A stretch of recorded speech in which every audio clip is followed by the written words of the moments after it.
Am I willing to see what actually is? You see? That is the key. Always, always ask yourself that. If you feel entertained and pulled to do something, that is fine. Never feel bad, because it's natural. You have to be natural. Do not stifle yourself in anything. But put awareness into it. You see? Is it making me a better person? Is it making me more aware? Is it making me more loving? You see? And always look at it that way. So, so when we suppress fear, can we have some feedback here when you had a fear and you wished it wasn't there and you fought it? What were the results? Kept happening. It kept happening. And kept increasing, isn't it? Moves into anger sometimes. Anger, right? Yeah. It can be like a dead place. I've seen when I've tried to be away from it. Just a deadness, in a sense. Yes. Dullness and a deadness. Deadness, no isn't lightness, it? No joy, Yeah. just... Yeah. I'll use the word deadness. Yeah. Because there's not much going on. Yes, not much going on. You don't feel alive. Yeah. Now let's take it one more step. Did it ever happen to you that there is this deadness, there is this feeling inside, but there comes a moment, maybe sometime in your life, where you forgave whoever you were hating, or maybe yourself. And for a moment you gave up all resentment, all anger, all just for a moment. The feeling that came, the aliveness that came to you, yeah, even your health improved, your energy improved. The moment you said to yourself, you know, I'm willing to go through it. I'm willing to see it for what it is. A shift happens. Okay, now we're getting more directly here.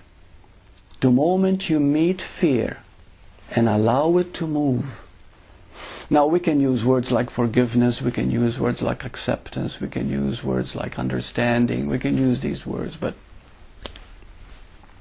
let's do away with them.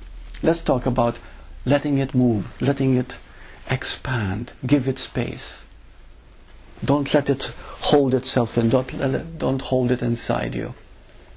Just listen to it and let it take room. It's okay, just the way it is. Don't call it fear. Don't call it something bad. And you'll find it takes on a different feeling. So it's letting it be free to be what it is. Letting it to be free to be what it is. And then you come back to the feeling that you actually are, called love. You were never fear. Fear was simply survival, because we thought we were just a human. We forgot we are also a being, you see? Can I share something? Oh, please. Because it's on that, and it was something that Mm-hmm. I thought, because of the physical effects of fear. Mm-hmm. I saw a program, it was on, I think, Beyond Chance. And it was an interesting story about this woman who, I think the story didn't show that that was the reason behind it, but I got what it was. She was actually going blind. Mm-hmm. Whatever she didn't want to see was turning her blind. Yeah. And before she was totally blind, it was her birthday. And her family said, well, you want to see the world still. She wanted to experience as much as she could through her eyesight that was left. And I can't remember who in the family was a skydiver. And said, well, if you skydived, I mean, you feel so alive. Right. When you jump from that airplane, you'll see the world the way it is. You have to have that experience before you go blind. And she said, well, if I'm going to go blind, I'm terrified of jumping. I don't know how I could possibly do that. And he said, but go through it, because you want to have that memory. And that did it. She said, okay, I'll jump.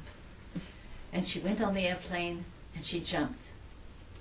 And she went through the fear.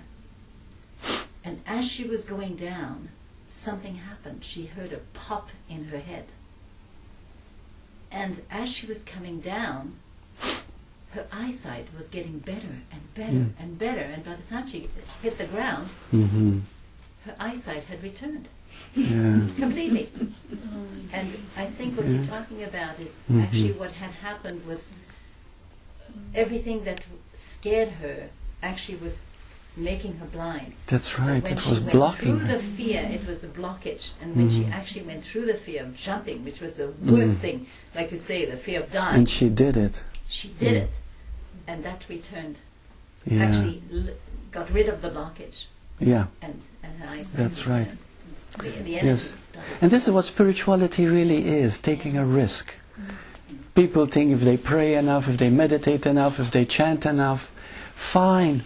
But that doesn't make you grow. What makes you expand is that risk, to take a risk. The thing you fear the most, plunge into it and experience it fully, without calling it fear. Go into it, and when you do, then there is that breakthrough, that there is that release. You see?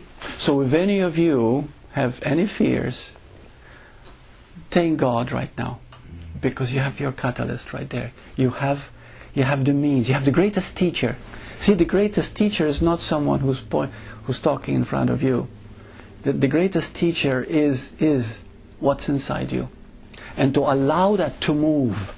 You see, and when you allow that to move, you internally explode. You see, you explode into clarity, into seeing, and that's the risk that we have to take. You know, the greatest risk, the greatest plunge is surrender. That's the greatest courage. To surrender to what is, just as it is.